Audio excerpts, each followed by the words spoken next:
Happy New Year and welcome to e-Niro Diaries. Hope you had a great festive season and that 2024 is going to be a good year for you.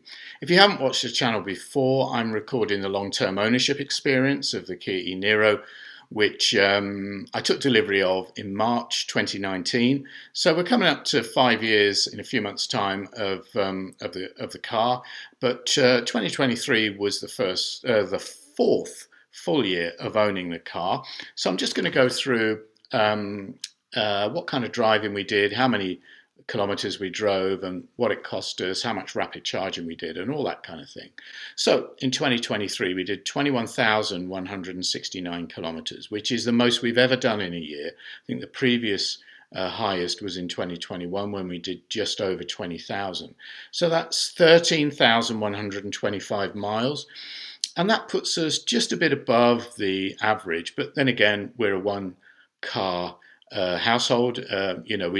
All our travelling is done with that car, unless, of course, we're using the train or very, very occasionally go on a flight.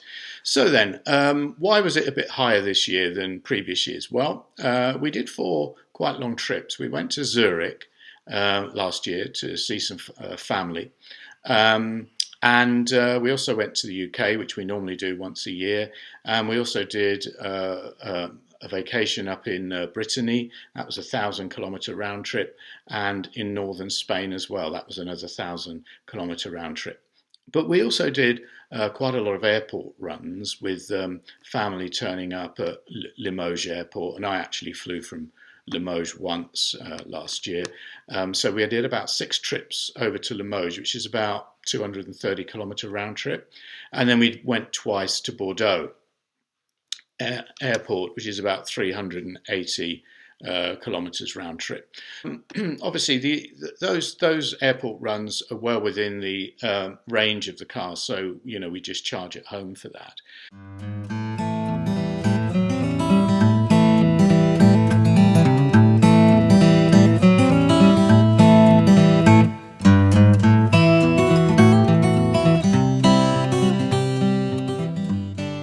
Our average efficiency through the year on the car is 14.1 kilowatt hours per 100 kilometers. I just keep the efficiency recording going continuously in the car, so it just sort of accumulates winter, summer, and 14.1 is our average through the year.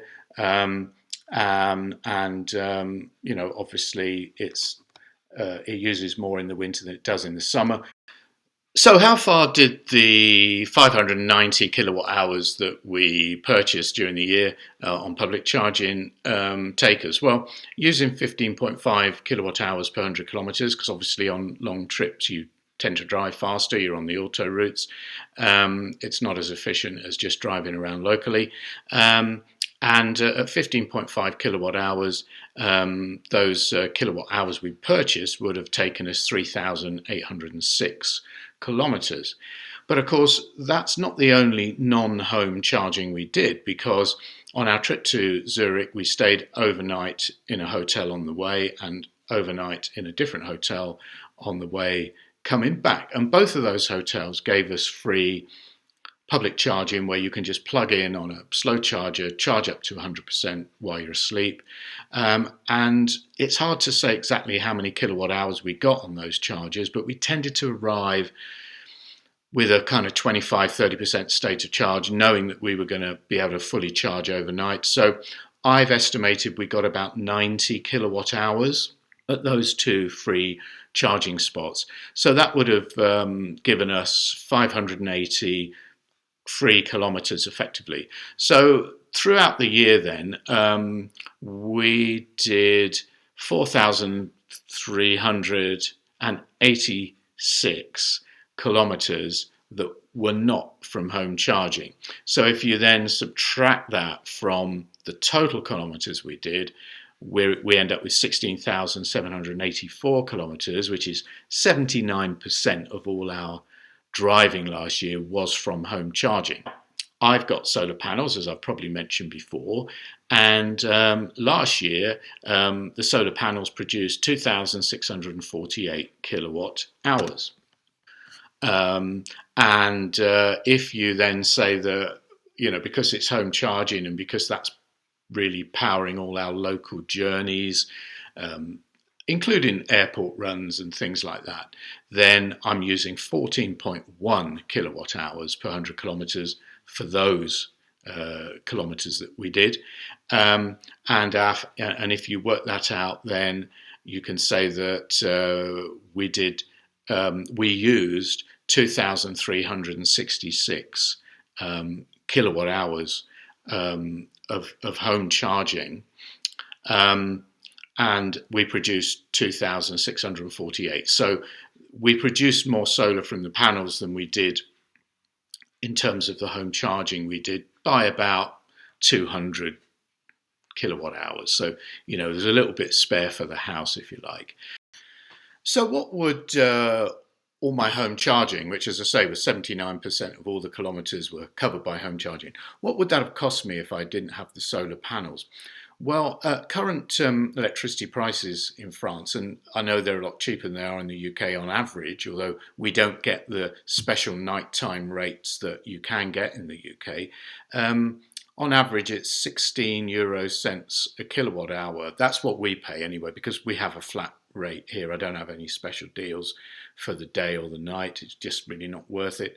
And there's 19.5% tax on your consumption here. So it's really 16 cents plus 19.5%. It's just over 19 cents. So if I had to have bought those 2,366 kilowatt hours to drive my 16,784 kilometres of home charging, it would have cost 452 euros. So if you say, well, that's 452 euros plus the 319 euros I spent on public charging throughout the year, and that would have cost 771 euros to power the car for the whole year over 21,169 kilometres.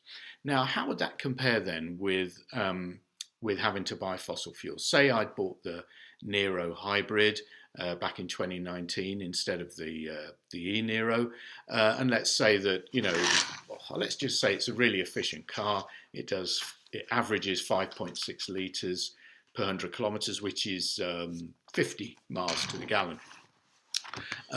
Now, the average price of petrol at supermarkets in France has really fluctuated through the year, but the average has been €1.80. So at 50 miles to the gallon, or 5.6 litres per 100 kilometres, I would have spent 2,133 euros on buying fuel. And as I say, even if I didn't have the solar panels and had to pay for all my home charging, I would have spent 771. So according to my basic maths, that's a saving of 1,362 euros. So it really makes a nonsense of all these sort of YouTube channels that say, oh, it's more expensive now to run an electric car than it is to run a petrol or diesel car. Well, it ain't, folks. And I mean, let's be honest. If you had to charge public charging, rapid charging all the time, it might well be very, very close between the two. But I mean, who really does that, Anyway, so that's all my numbers for the year. I hope you find that interesting. In March, the car's going to be 5 years old, so I'll do another review then. And thanks very much for watching, and all the new subscribers. Now over 500 subscribers, which is great. Just past that threshold. So have a great 2024 until the next time.